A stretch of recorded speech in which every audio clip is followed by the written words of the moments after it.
You're in the Coordinator's Corner, indeed brought to you by JCW's The Burger Boys, kicking off our second half hour of the show with BYU's special teams coach and defensive ends coach, Kelly Poppinga. Coach Poppinga and the Cougs now 8-0 on the year after Saturday's 41-27 win at Iowa State. BYU with the week off this week before the four-game closing stretch begins November 8th at Texas Tech. Coach, good to see you once again. Great to be back. So I mentioned the comeback, and we'll get to how it all unfolded here in a bit, but already in Big 12 play, you've had two wins after trailing by 14 points in the first half. You've had a win by trailing by 2 scores with under 5 minutes to play in the second half. You guys are just never really out of it, as we find out. Our guys have been really resilient this year. We're really proud of just the way that they've continued to fight. And to be able to do some stuff on the road this year, like we did at Arizona and this last week, it's been fun to just see our guys continue to play. Even though when, it seems like things aren't going well, especially in that first quarter, we weren't playing the way that we wanted to play on defense especially. And just to see our guys fight and the energy on the sideline, I don't know if you could tell from where you were at, but man, the energy on this in this game, they knew this was a big game for us to come out of that place with a win. And, love to see how we finished. That was fun. Really interesting game with a lot of key plays on special teams, and we have a lot to get to as a result. Let's start with what you maybe noticed about Iowa State special teams coming in, where you hoped to be able to get some things done. Yeah, we felt like on our kick return game, we were going to be able to get some stuff done. They had some injuries with some kickers. They were having a hard time getting the ball deep, as you saw throughout the game. I mean, they were getting it to about the 10-yard line most of the time. So we knew we were going to bring the ball out and be able to get some field position. The frustrating thing for us is getting 2 holding penalties that very uncharacteristic of us of having that happen. And so that was frustrating, especially we had one return later in the game where we got out to the 40-yard line. They called the holding, and I was watching the film this morning. I'm still like the phantom holding call. I don't know where it was at, but they called it. And but yeah, I thought we could take advantage of them there, and I really thought in the punt return game too as well, we could be able to hold up their gunners. But unfortunately, defensively, they didn't play well enough to be able to get them in those situations enough to get those return games going, especially the punt return game. But I was very pleased with what happened on the punt team, and I thought our kickoff team did a good job too as well. So back into it, and not an ideal start to the game. Iowa State scores on a 75-yard touchdown pass on the first play of the game, but a great response by the offense. And it's 7-7, less than 3 minutes in. This game had Big 12 shootout written all over it. Yeah, that's not how you wanted to go for a defensive guy. But first play of the game, we knew they were going to throw the ball, and Coach Hill called the corner blitz, and Evan blitzed and maybe showed a little too soon, and then Follital just had some bad eyes right there of just not getting his eyes on a man. And his man right there is one of the better receivers. He did a double move and got behind us, and you live and learn from that. And then proud of Follital, he came back and played a really good game after that. After the LJ touchdown, you see they were tied up early, and Iowa State was giving you short kickoffs. Both main kickers have been on the injury report recently. They use an offensive lineman who gets the occasional kickoff. We saw him late in the game. Yeah. But I know you were disappointed to have the holding penalties on a couple of decent returns because Cody was looking dangerous. He had. I thought there was 3 really good returns that we had where we got the ball past the 30-yard line, 2 that we got to the 40. Unfortunately for us, those holding penalties just put our offense back in a hole on one of the possessions that we're going to talk about as a team. And then there was a couple times in this, we knew going into this game too as well, they were going to be really physical as they ran down. A lot of teams like to avoid, this team did not like to avoid blocks. They wanted to go after them. And so you can see one of our big returns right there that we got to the 40-yard line.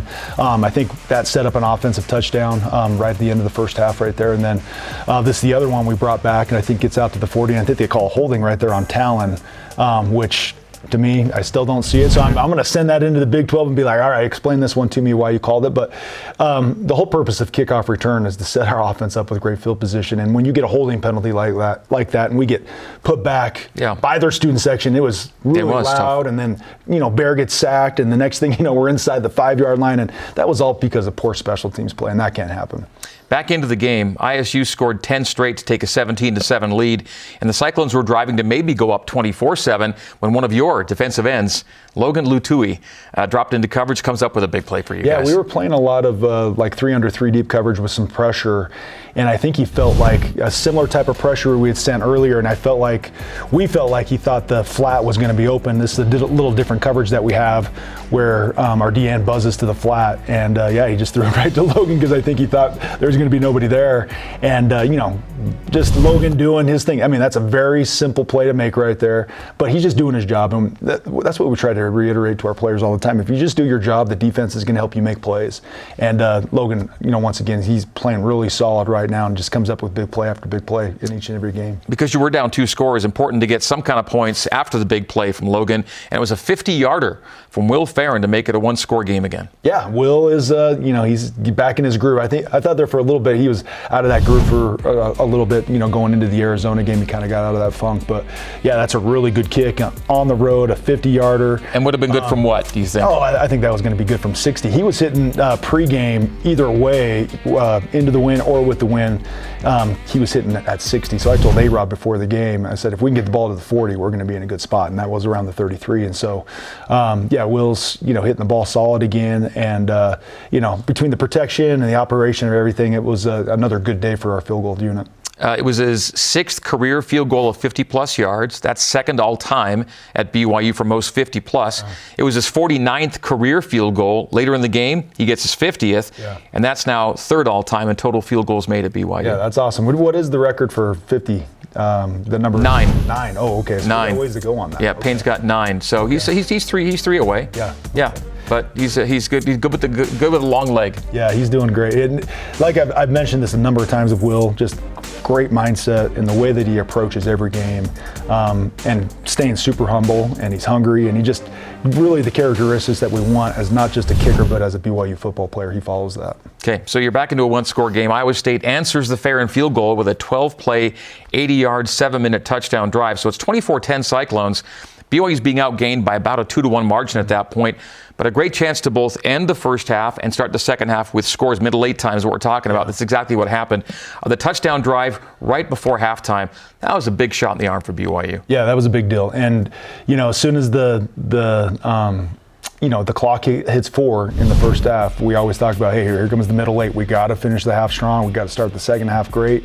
And we get a great kick return out to the 40-yard line that sets up this drive for our offense to go down and make some plays and be able to get the ball in the end zone. And so Bear, obviously I think this is where he finds Parker for a big play at the back of the end zone. But just, our offense is, I don't really have a lot of time to watch them throughout the game, but I go back every Sunday night and go back and watch them. And man, they're fun to watch, and they got a lot of weapons. And this guy, our quarterback, is playing extremely well. And that was the 4th down play, and here's the touchdown to Parker in the back of the end zone. Yeah, and it's just, it's fun to see those guys execute, and guys continue to work hard and help our team improve. So as dicey as things looked early, you're down to touchdown. Yeah. The offense gets the ball to start the second half. You probably feel like you're kind of where you want to be. What were you thinking at halftime? Yeah, exactly. When we went into halftime, it was really just calming the defense down and just getting them to play the way that we could play. And we knew if we could start getting stops on first and second down, get him into third and longs, which we hadn't done the whole entire game. Really, the biggest change in the game, Kelly, might have been their third down distance in the first half compared to third down distances in the second half. Exactly, and as we watched film this morning as a staff, that was the number one thing. We were not executing on first and second down, and really our run fits were off, and our guys were just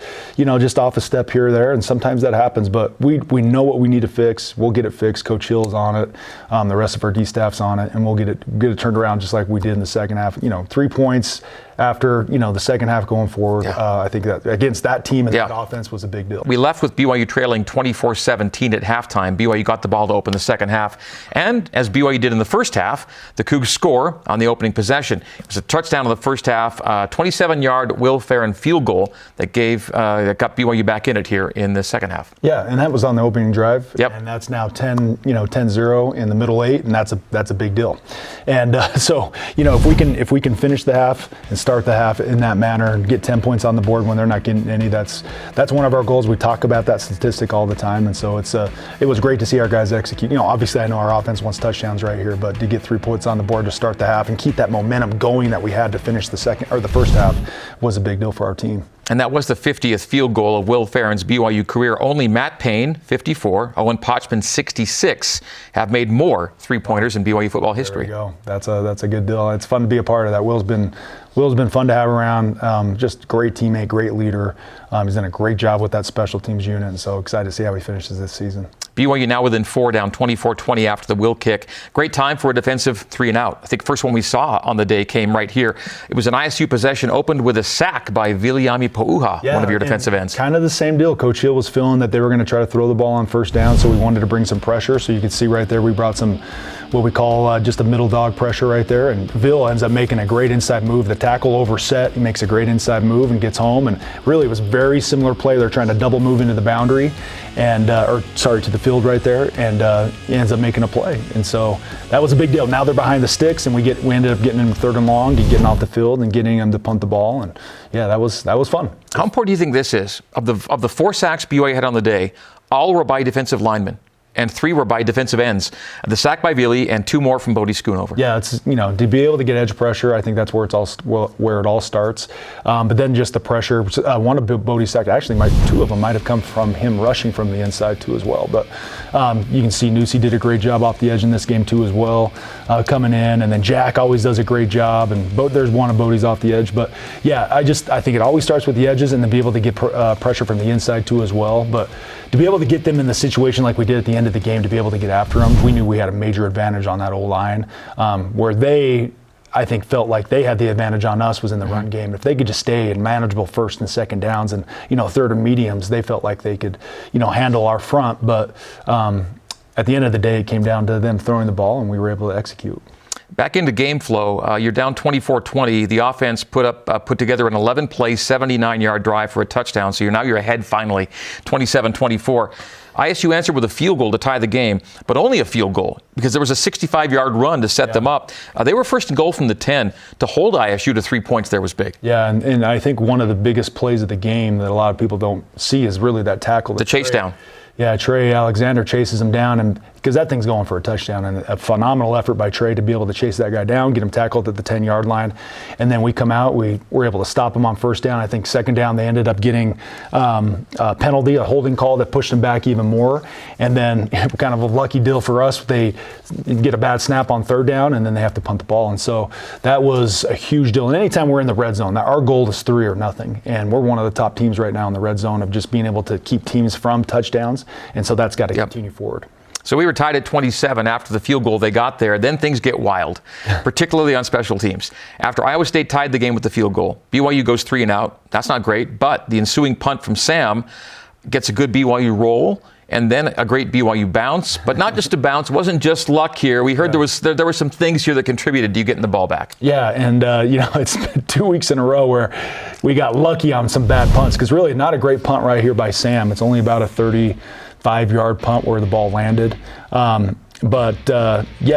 We teach our guys, if guys are wanting to continue to block, we want to push them in the ball. So that guy right there, number 5, had no idea where the ball was. Kevin knew exactly where it was. If you could continue to guide him to the ball. That's Kevin Doe. Yep. Luckily we get, his foot on the ball right there, and he ends up kicking it. And so, and then all of our guys, as you could see, they were all kind of waiting. They could see that Kevin was trying to do the thing, and they're all waiting to see if, they could be around the ball to get it. And I think we had like 4 or 5 guys that tried to jump on the ball right there, and Maury ends up getting it. But just a really heads-up play. We call that football intelligence. We go over that all throughout fall camp. I show them a bunch of different examples of not just that, but other different things where we can be a smart football team to be able to take advantage in those situations. And that was just really Kevin, a guy that's really not a football player. He's maybe been playing football for 3 years. I think 1 year high school football. Coach explained it to us, Coach Roderick, sprinter and other things. Unbelievable deal. And just for him to have the heads up right there to continue to work to get that guy towards the ball ends up becoming probably the swing in the game that we needed. Because the offense scores a touchdown on the short field,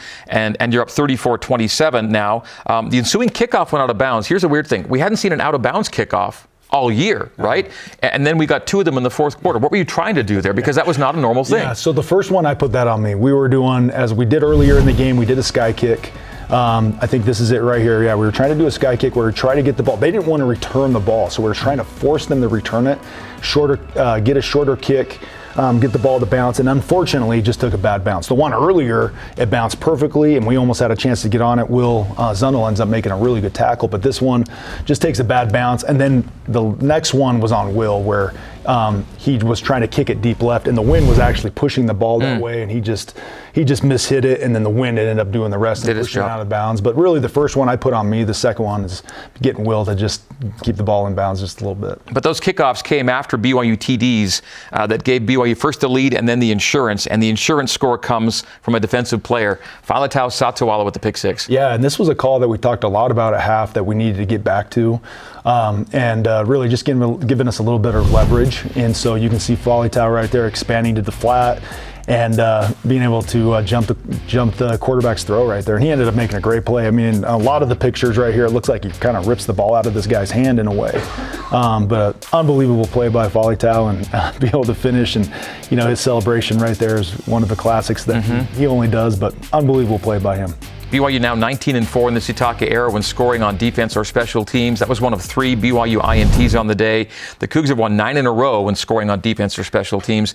So in this game, you went from down 24-10 to winning 41-27. That's a 31-3 run at Jack Trice Stadium against that team. Really impressive. Yeah, and we knew going into the game that was a tough place to play. And, when those fans were cranked up pregame and the student section was there early, it kind of have a similar feel to our stadium, to be honest with you. And, there was a buzz in the stadium pregame. You could tell they knew that was a big game. Our guys knew it was a big game. To be able to go in there and be able to finish the way we did, that's a hard thing to do on the road. And it was fun. It's always fun to do it on the road. And we got our crowd there too as well. That was as loud, as they can be. It's fun to just get those Cougar fans, whoever, they travel from all over the place, but it's just fun to have them there and celebrating with us. Talk about the finish. There was some work to do to close out the win.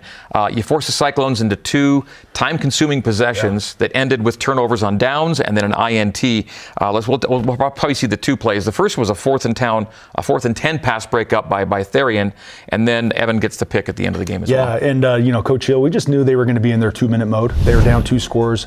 They had all their timeouts, but we knew that if we could just keep them in bounds and take some time off the clock, and we did a great job of that. We made a bunch of really good tackles, kept the clock ticking, got some sacks, and got some big hits on the quarterback. And then ultimately Trey makes a great play on the first series, and then the second series ends with the Evan pick right there. But really good hit right there by Tausili Akana. He's been showing up week after week after week. Quarterback pressures, you got to get just there a little bit quicker to get some sacks. But we were really proud the way our guys executed there in the fourth quarter in those 2-minute drives, really essentially what they were in. And just fun to see our guys really execute the defense at a really high level. There was a couple third downs that we probably should have got out of or could have, but at the end of the day, we were tackling them, making them take time off the clock. And by the time, I felt really good. By the time that first series ended, I thought, oh man, it's going to take a lot for them to get 2 touchdowns. And even though they got the ball back, they had to do the same thing, and it took them a while to get the ball down the field. So in 4 of your 5 Big 12 wins this year, you've been behind at some point. And you hit it earlier, but these guys just don't really, no panic, no worry really. It can be 2 scores, it can be 14 points. You're going to find a way back in it. Yeah, I think they're just taking the characteristics of the head coach. I mean, that's kind of Kalani's deal. He never shows any panic. He never shows, any fear. Kalani's really, really good at just keeping that emotion, that positive energy going all the time, and the team is just fed off of that. And I just feel like right now we feel like we're never out of it. Okay, quickly before the break, your special teams players of the game.